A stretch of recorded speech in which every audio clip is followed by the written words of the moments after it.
Oh,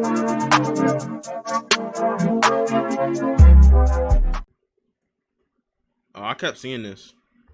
This fire vids, it's comp vids. Under the water there are traps. Old cars, bedsteads, weaved, hidden depths. It's the perfect place for an accident. On the 29th of June 2025, a group of teenagers ventured into the Miriam River in Bacabal, Brazil, for a quick morning swim. But after several minutes in the water, the group started to realize that one of its members, 13-year-old Raisa, was no longer beside them. And after calling out her name and searching the surrounding area, the realization set in. Raisa had disappeared. It was now likely somewhere in that murky water around them. The news sent shockwaves throughout the community, and straight away locals filled the area to help find this girl. But their attempts were all futile. And with each passing moment, it grew more and more likely that Raisa had tragically drowned, with the search efforts shifting to recovery efforts the next morning. No, let's just not, bro. The tragedy led to various news stations arriving on the scene to help document the search, and for one reporter, Lenildo Frazao, he couldn't help but view Raisa's story as a cautionary tale. The Miriam River is particularly unassuming from the surface, which is exactly what made it so dangerous, since it carried with it an unexpectedly strong current and a bottom that was littered with sudden drop-offs, as even in shallow sections, one step could plunge you into deep water without warning. As a result, tragedies like this had sadly— Wait, niggas don't know how to swim? Yo. That's not meant to be disrespectful, bro, I promise. But like, happened here before, and for Lenildo, this was the perfect time to highlight the river's dangers, in the hope of preventing one from ever happening again. And he had a unique idea to help achieve this. Rather than just explaining how dangerous the river was, Lenildo wanted to demonstrate it. And so he began to take off his shoes and his pants before entering the water, with his microphone in his hand. Foi justamente aqui, pessoal. Nós vamos entrar agora na água aqui para mostrar para vocês o local. Olha, a gente já vê que aqui a água é muito forte, ó. E vai descendo, ó. Vixe Maria, vai descendo aqui, viu? Ó.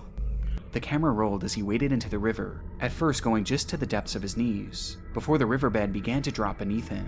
Oh, I'm not gonna lie, I went to a beach like this before, and it was like, you know how beaches usually like, you know, incline like these, right? Bro, it was like a big ass just like dip in the fucking water, bro. So it was like this, and my ass like fell in, bro, and I fucked up my toe because I cut it on some shit. Sending the water all the way up to his chest. Então, pessoal, e ainda tem a correnteza. Aqui já, olha, ó, passinho pra frente, a água já tá praticamente. And all while this happened, he spoke to the viewers at home about how unsafe this area could be, especially for unattended children who weren't strong swimmers. But even with most of his body now submerged, he wanted to take it even further in order to prove his point. And so he continued wading towards the center of the river, right in the direction of the noticeably fast-moving current, until suddenly... Olha, andei pouquinho aqui, ó. A água já tá acima do meu peito, para você ver a situação. Se eu andar pouquinho aqui, deixa eu ver aqui. Ó, vou andar mais. Ó a fundura aqui, ó. Ui.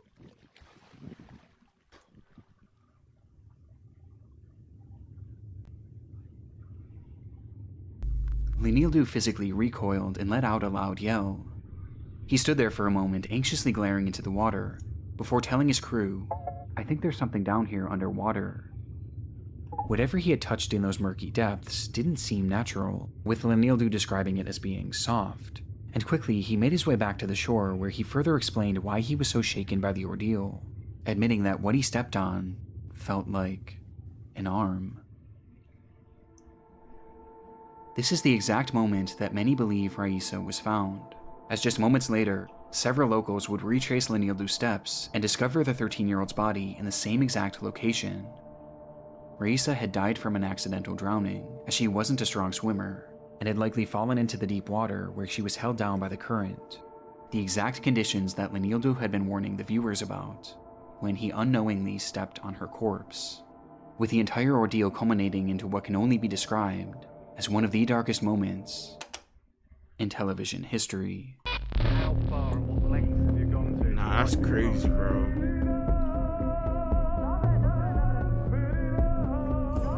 Seems alright, but I'm not a doctor.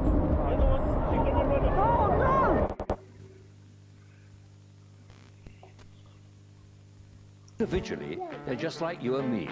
But together, they are a source of endless fascination. And we'll conduct a rigorous scientific experiment into twin telepathy. Take care out on the street. Use your head and then your feet. It was a peculiar sight. As traffic flowed through one of the UK's busiest roadways, the M6, CCTV cameras captured two women walking down the narrow median, with a vehicle speeding past them on either side. These women were Sabina and Ursula Eriksson, 40-year-old identical twin sisters who grew up in Sweden, with Ursula eventually moving to the US and Sabina to Ireland. Just one day before this footage was taken, on May 16, 2008, Ursula had made the long flight to visit Sabina at her home in Dublin. But things got off to a troubling start when Sabina got into a verbal altercation with her husband and the father of her two kids, prompting both sisters to leave the house in the middle of the night without telling anyone. The next morning, the sisters emerged in the city of Liverpool, where they visited a police station and reported that Sabina's kids were in danger and were unsafe in her husband's care. Law enforcement briefly looked into the matter, but ultimately they didn't seem all too concerned with the children's well-being, and rather they seemed more troubled by the women themselves. Their behavior was just somewhat off, so much so that shortly after leaving the station, they were kicked off a public bus for exhibiting erratic behavior, which some passengers found threatening. And after the altercation, this erratic behavior continued. As for unknown reasons, the pair began walking towards the M6, and then eventually... Bro, like, I can't believe this shit I'm gonna be reading. Like, I'm not gonna lie. Like, this shit you be typing in my chat, like... right onto it, where we see them now. I become speechless. It defied any sort of logic and put them in an extremely dangerous position, a position where one wrong move could lead to a horrific accident. And sure enough, that's exactly what would happen, though it was anything but accidental. Without warning, both women turned and then ran directly into the road, and for Sabina, directly into a car traveling in the fast lane. Immediately, local police were inundated with urgent calls about the ordeal, leading to a group of officers being dispatched to the scene, and coincidentally, the same group just so happened to have a camera crew following them as part of the show Motorway Cops. The show follows traffic officers as they handle their many daily encounters, ranging from mundane traffic infractions all the way to devastating tragedies, and this segment seemed destined for the latter. Lane 3 is obviously the fastest lane of the motorway.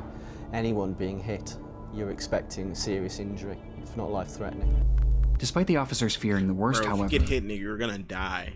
Like, what? When they arrived on the scene, they were met with a surprising sight. Standing there before them was Ursula and Sabina, who, despite being struck by a car at high speeds, appeared completely unharmed. In fact, both sisters were entirely calm, as they were shown casually speaking amongst themselves as if nothing ever happened. It was a miracle. And as the officers began trying to piece together the cause of this whole ordeal, everyone at the scene began to breathe a collective sigh of relief.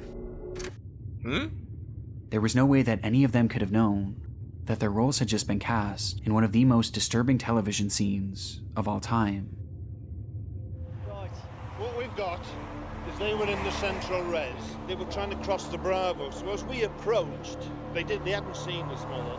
The red ones got knocked down by the red car over there. I've got an ambulance en route for her. Right. She seems all right, but I'm not a doctor. She has been knocked down. Is she the one that speaks English or the other one? Yes. Right. The other one, she's the... Without a single word being spoken, Ursula dashed into the middle of oncoming traffic and directly into the path of a massive truck traveling at over 60 miles per hour. It happened in a literal instant. There was hardly any chance to react, and before anyone could even begin to process what they had just witnessed, Sabina would also run into the road, not after her sister, but rather straight into the path of an oncoming Volkswagen. The other one, she's gonna run it. Oh no! Mike Alpha, we need ambulance. Senior officers to the scene. We've got 2 possible fatals. Within just seconds, this completely calm scene had turned to utter chaos, and both women were now lying on the pavement. What? Miraculously, they both were still alive. Sabina was stable but knocked unconscious, while Ursula was in rough shape. Her legs had been pulverized by the truck, with paramedics describing them as looking as if they had exploded. And while she lay there on the pavement, she was wide awake and experiencing everything. Within seconds of receiving medical attention, Ursula began to cry out. But strangely, it wasn't in pain. Rather, she was yelling at the paramedics, cursing, and even attacking them for trying to help her. Calm down. Fucking asshole. Calm down. Mine's very great. Bro, how the fuck? How can she even do that shit, bro? Her legs are gone. Like, how are you not screaming in agony? Instead, you're cursing out a fucking ambulance for trying to help you. Spitting at me. Shouting things like, "I recognize you. I know you're not real." Come on, you've hit your head. Calm down. We are the police. We are the police. It was clear that she was suffering from some sort of delusion, but while officers had their hands full trying to subdue her, things were about to get even more hectic as Sabina started to regain consciousness. Whoa, whoa, whoa, whoa, whoa, whoa, whoa, whoa, whoa. She had been brutally struck by a car, as evidenced by the damage to the vehicle itself. But like Ursula, she also appeared almost entirely unfazed, as she stood up and began to scream to her sister, "They're going to steal your organs." One of the officers tried to hold her back, but Sabina resisted. Stay still. Feel me. Oscar Tango 3-3. Eventually shoving the woman to the ground, before once again taking off into oncoming traffic. No! Stay! Stay there. Calm down, calm down, calm down. Thankfully, this time the cars managed to avoid her, but it would take 6 officers to finally restrain her, and even with that many people, it was still a struggle, as her strength was unlike anything that they had seen in a woman her size. And with Sabina now subdued, the chaos was finally over. In the following moments, Ursula was airlifted to a local hospital where she underwent an extensive, yet successful emergency surgery, while Sabina was shockingly found to have no injuries, which allowed her to be discharged into police custody after just 5 hours, where she was promptly arrested and sentenced to 1 day in prison for assaulting an officer, as well as trespassing on the motorway. And with both women now safe, one question burned at the forefront of everyone's minds. Why had the Erickson twins done this? Well, the immediate theory was that this was all the result of drug use. But surprisingly, when given toxicology tests, no drugs or alcohol would be found in either of their systems. They were entirely sober during this ordeal, which left only one plausible theory, that this was all the result of some sort of mental breakdown, with both women somehow experiencing its effects. Nigga, is that not a cigarette in her fucking hand? What do you mean she was sober? At the same time. Today, this case is used as one of the most glaring examples of a psychological disorder known as folie à deux, in which one person suffering from delusions transmits said delusions onto a different person, leading to both people experiencing the same misconstrued version of reality. And while this is only a theory, it's clear that regardless of the how or why, these women were extremely mentally unwell during this event. In fact, during the TV program, an officer even mentioned that this could be a 136. Yeah, she's under arrest, baby. Well, 136 if she is. Which is a code that allows law enforcement to hold people on account of their mental health to assure that they're safe to return to the public. But shockingly, not only did this never happen, but Sabina was released without ever being given a mental health assessment. In fact, she was never so much as looked over by a mental health professional, and was instead released the very next day after the incident. On top of this, when she was released, she was given no information about Ursula's whereabouts or her condition, or even resources to help find her way home, leaving Sabina still mentally unwell and now stranded in an unfamiliar city, not knowing what happened to her sister. And sadly, her delusions were far from over.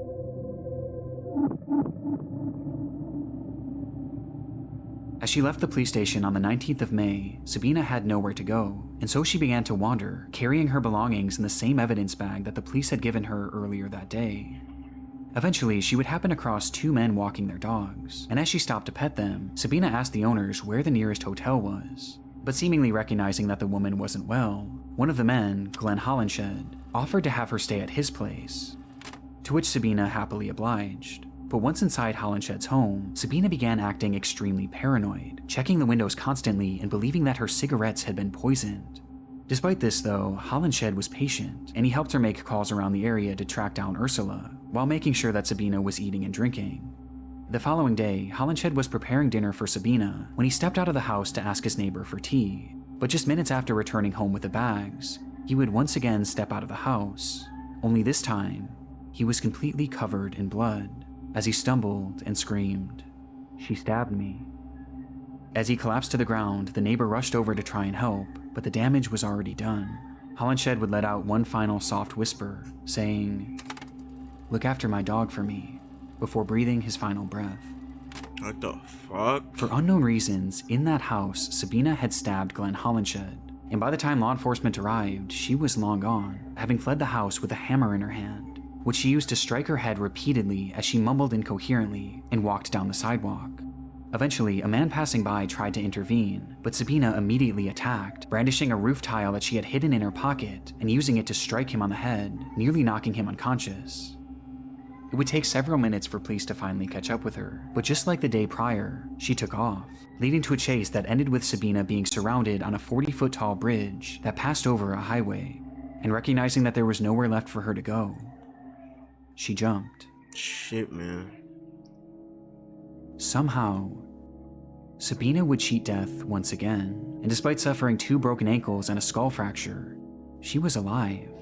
What? After a lengthy recovery, she was put on trial for the murder of Glenn Hollinshed, where she would never give a single comment as to why she did what she did, leaving her motive a total mystery to this day. Though it seems clear that it was at least partially a result of her delusions, with the defense pointing to Folie à Deux as a potential explanation. And in the end, it was deemed that Sabina was not mentally fit to make decisions at the time of the slaying, and ultimately, she was given a prison sentence of just 5 years. So This is truly one of the most disturbing did no one figure out what's wrong with this TV bitch? cases What of the all hell? time. And for as shocking as it is on its own, what I find most chilling is the fact that these officers mentioned holding her for a psychiatric evaluation, which ultimately never happened. Is she under arrest at the moment? Well, 136 if she is. It was a massive oversight. In fact, it was so glaring that the police department allegedly contacted the show and asked them to remove this entire section. As if they had just followed through with that code 136, Sabina would have been held for longer than just one night, which meant that she not only may have been given the help she needed, but she also never would have had the chance to meet Glenn Hollinshed that fateful day. Since her release from prison in 2011, Sabina promptly disappeared from the public eye, and neither she nor Ursula has ever been heard from again, meaning we have no idea whatever happened to the Erickson twins. Bro, what the hell? They just simply tend to be making the same decisions at the same times. They're thinking in the same way.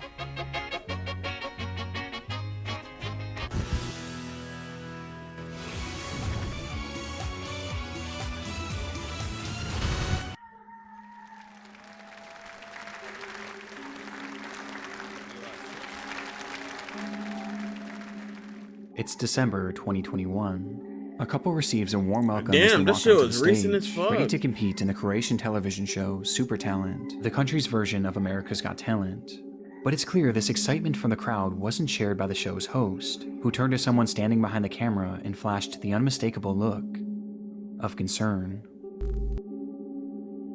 In the minutes prior, the audience at home was introduced to the pair, 34-year-old singer Roman Bernata and his wife, 44-year-old violinist Bianca Kolompar, along with their child, who would be watching on as the two shared their musical talents with the world. Bro, it's fake as fuck. In their day-to-day lives, Roman was a professional goalkeeper for a local soccer team, while Bianca was a professional violinist with a doctorate in music. And while on paper this all seems fairly normal, it was immediately clear to those watching that this couple was anything but. The two frequently went on long-winded and bizarre rants, with Bianca opening up about her breast enlargement surgery. Ja sam imala kao cura velike grudi, velika mi je bila želja da to vratim, operirala sam. And the two discussing at length their belief in a living God who walked the earth. Ali ja osjetim, stvarno imam taj kontakt sa živim Bogom i mislim da je Bog svugdje oko nas, da je Bog osoba, energija, istovremeno, da. But it was their performance itself that proved to be the strangest part of their time on the show. Pozdrav svima.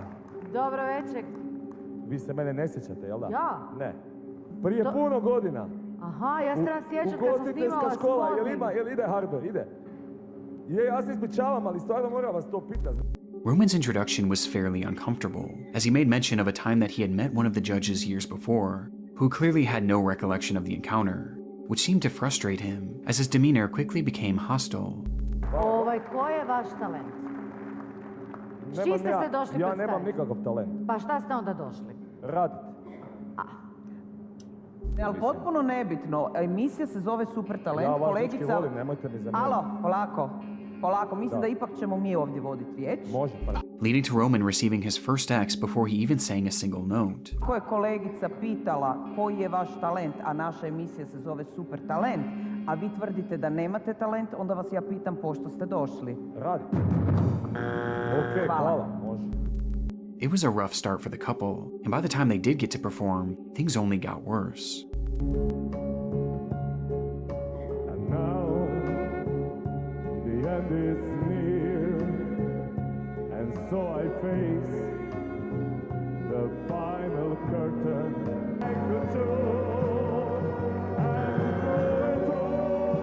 Šta da radim? Ludilo.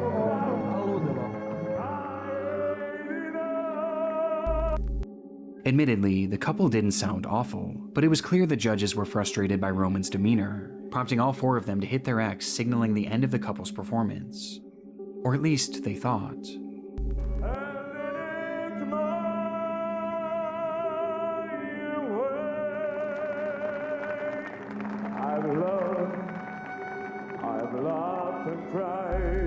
This The nigga's two still just kept on performing, playing over the sounds of the judges shouting their name and the deafening silence from the crowd.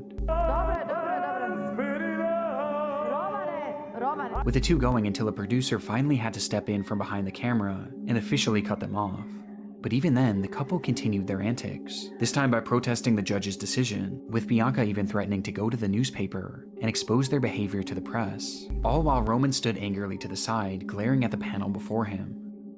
And with that, Roman and Bianca's time on Super Talent was over, and they not only walked away without receiving the grand prize, but they also left with shattered reputations, as this segment became notorious among fans of Super Talent, with the couple being considered one of the most unusual acts to ever feature on the show. But despite its virality, this performance isn't what Roman is most widely remembered for today. What the fuck? On February 6, What the 2022, residents in Rijeka, Croatia were met with the sight of a fully nude man wandering the city streets. It was Roman Bernardo. Yo, switch. Yo, this is AI, bro. Like, it's not even. Because of his notorious television moment, he would often be harassed and even have the money he earned stolen from him. One day, while performing outside of a local soup kitchen, he was introduced to a woman named Darnika Krevic, a 67-year-old who relied on the soup kitchen for consistent meals. And after hearing Roman sing, she became a legitimate fan of his music, leading to the two striking up a friendship. And despite Darnika not having much, she offered to take Roman to a local coffee shop on February 6, 2022, where she treated him to a warm cup of tea on a cold winter day. And so the two sat inside a restaurant called the Café Pin, with everything seeming completely normal, until a server noticed that Roman started to look almost sickly, like he could barely keep himself upright, as his body was starting to slump over the table, his eyes barely open. The server rushed over to help, but Roman recoiled and shouted, "Just try calling the police on me." And so, not wanting to escalate things, the server left, only returning later to drop off their check, which is when Roman's behavior took an even more drastic turn.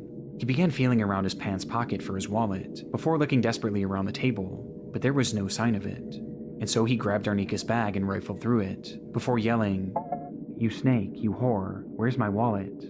Though when he still couldn't find it in Darnika's bag, his anger turned to violence, as he stood up and rushed Darnika, grabbing her by the head and shaking her, screaming in her face, accusing her of being a thief. This time, multiple people inside the cafe rushed over to hold him back, but Roman was too strong, too angry, and with seemingly no effort at all, he pushed everyone away, completely unfazed by their attempts. In that moment, no one could have stopped Roman. Darnika was entirely helpless, and so the crowd inside the cafe watched as Roman grabbed her by the neck and dragged her behind the bar, and then proceeded to kick, then stomp, and then jump directly on her, over and over again, each time landing. Bro, no way none of these niggas, bro, five niggas, like, even 3, even 2, bro, no way 2 niggas couldn't take 1 nigga out, bro. No way this nigga was that fucking strong, bro. Like, bro, what? It was a rage so demented that he actually began to smile, a wide manic grin, as he jumped and chanted, "Whore, witch, die." Bro, 2 black men could beat up 1 white man, bro. After what felt like an eternity, Roman... Nigga, 1 black man could beat up 1 white man, bro. But it's just like... before sprinting out of the restaurant, leaving Darnika entirely unrecognizable. Bro, no way, bro. Like, that nigga was literally walking around naked as fuck. No way. Same floor where just feet away, Roman's wallet lay, having innocently fallen out of his pocket shortly before. Bro, I honestly, bro, if I see that nigga doing some shit like that, bro, like,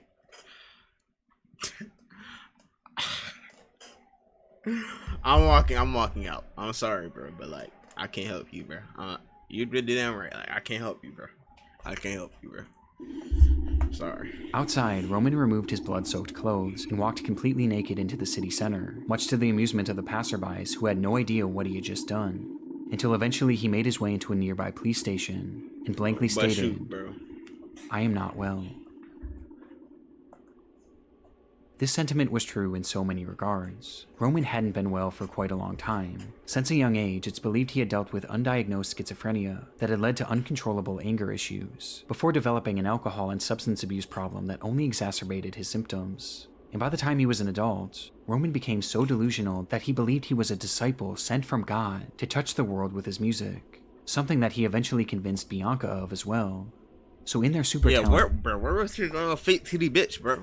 Like, where was she at? Episode, when Bianca mentioned their love for a living God that walked the earth, she was likely referencing Roman. Ali ja osjetim, stvarno imam taj kontakt sa živim Bogom I mislim da je Bog svugdje oko nas, da je Bog osoba, energija, istovremeno, da. Roman was severely unwell, and no one in his life was keeping him in check. In fact, those closest with him were only feeding his delusions, with all of his issues coming to a head on the day of the incident. And when he realized his wallet was gone, Roman rushed to assume that Darnika was the one who robbed him, perhaps as a result of having his money stolen frequently on the streets.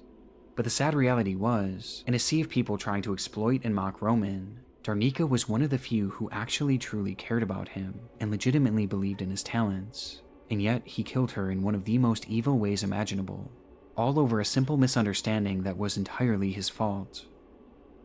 In the end, Roman Bernardo was deemed unfit to stand trial and was never sentenced to serve any jail time, instead being given a 40-year sentence in a mental health facility, where he's since been described as a model patient, with his good behavior awarding him the opportunity to leave the facility for days at a time for therapeutic purposes. Nature is king here. Man can only watch and be humble. There's nothing out there, it's your imagination.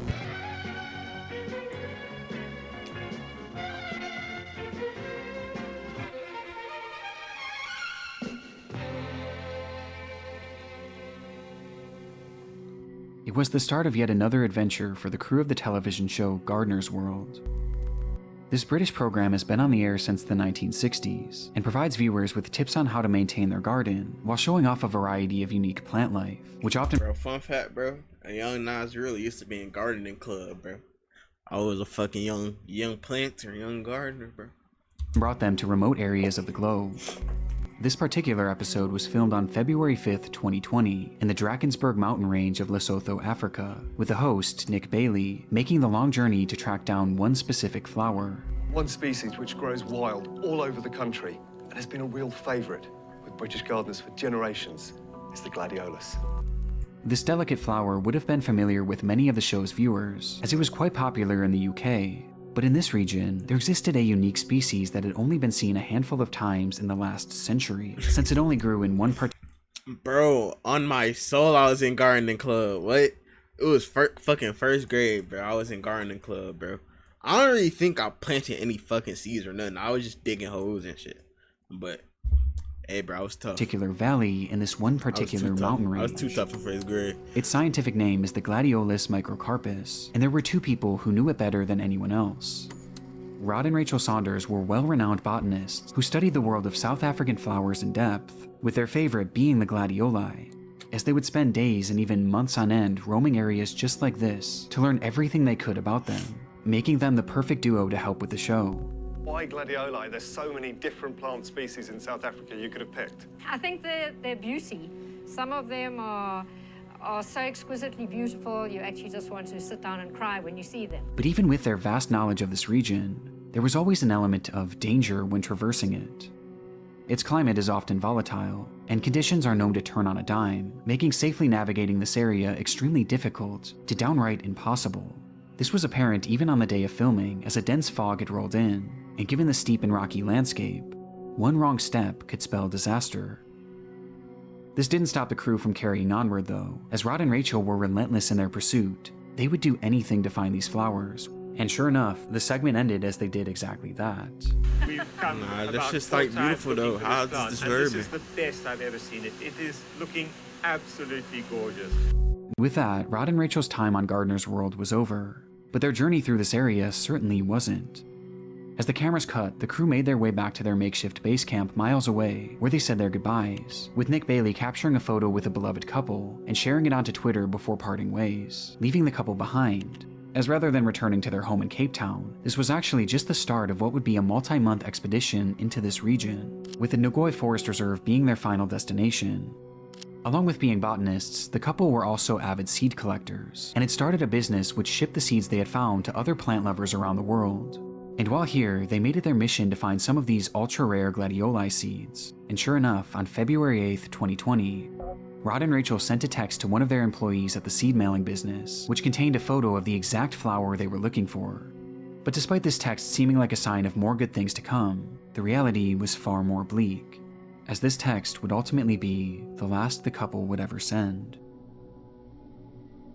Out of nowhere, communication with Rod and Rachel had stopped entirely, and for days no one heard anything from the duo, prompting that same employee they had sent the image to report them as missing on the 10th of February. It was a devastating turn of events, but one that was always a possibility. Poor weather, a wrong turn, an injury, anything could have derailed their expedition, as again, this area was notoriously dangerous, with it seeming all but certain that they had fallen victim to the unpredictable fury of Mother Nature. Though this belief would quickly shift, thanks to the discovery of the couple's car. It was found by authorities abandoned by the edge of the Tugela River, and had been emptied of virtually everything inside. However, there was something left behind. As in the trunk, authorities would find a massive pool of blood that belonged to Rachel. What the Just days after filming, Rod and Rachel were making their way towards the Nagoy Forest Reserve, growing more and more excited by the discoveries they were making, oblivious to the fact that in the woods around them, they were being watched, hunted even, and not by an animal, but rather by a man. His name was Saifundin Aslam Delvicio, a local of the area that the couple was traversing, and on February 9th, he allegedly sent a text to his wife, Bibi Patel, telling her that he had found a good target, and that he was now in pursuit, with said target being Rod and Rachel. Later that night, the couple made their camp and began to drift off in their tent, while Delvicio allegedly watched on, and once he was certain that they had fallen asleep, he made his move, approaching the tent, then tearing it open, and then standing above the couple. In the following moments, Rod and Rachel would be brutally bludgeoned to death before they could even react, as they lay helplessly, still inside their sleeping bags. Like, what would make a nigga want to do that? Text messages indicate that Delvicio then enlisted the help of his wife Bibi, as well as his friend Musa Jackson, to help discard the bodies, using the couple's own car to transport them to the one place they were certain they would never be found: the Tugela River, as there was something about this stretch of water that they believed would make these bodies impossible to find: crocodiles. And so they pulled up to the banks of the river as the crocodiles quietly watched on from a distance and dumped the bodies of Rod and Rachel into the water, where they were immediately devoured.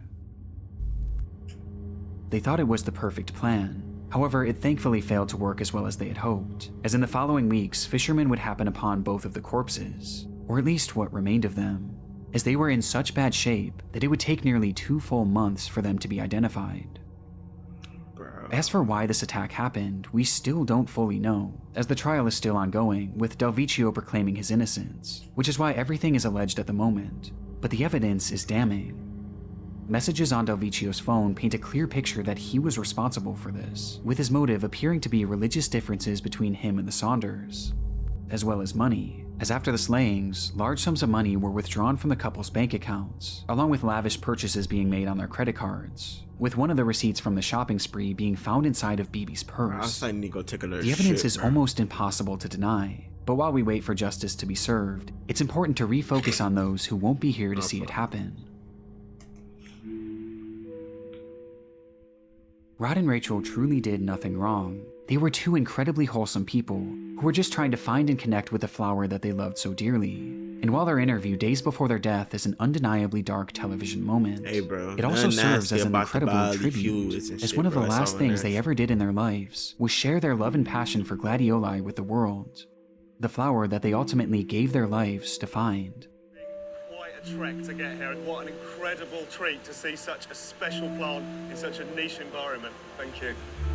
Pleasure. It's a pleasure. It's nice to be here. Nah, niggas in the world so crazy, bro. What the hell? Nah, this is like a good video, bro. Nah, this video right here, bro, this shit was dead scary. Bro, that's cause I be shitting on y'all niggas, bro. Fuck out of here, bro. I be shitting. I be taking shits on all y'all.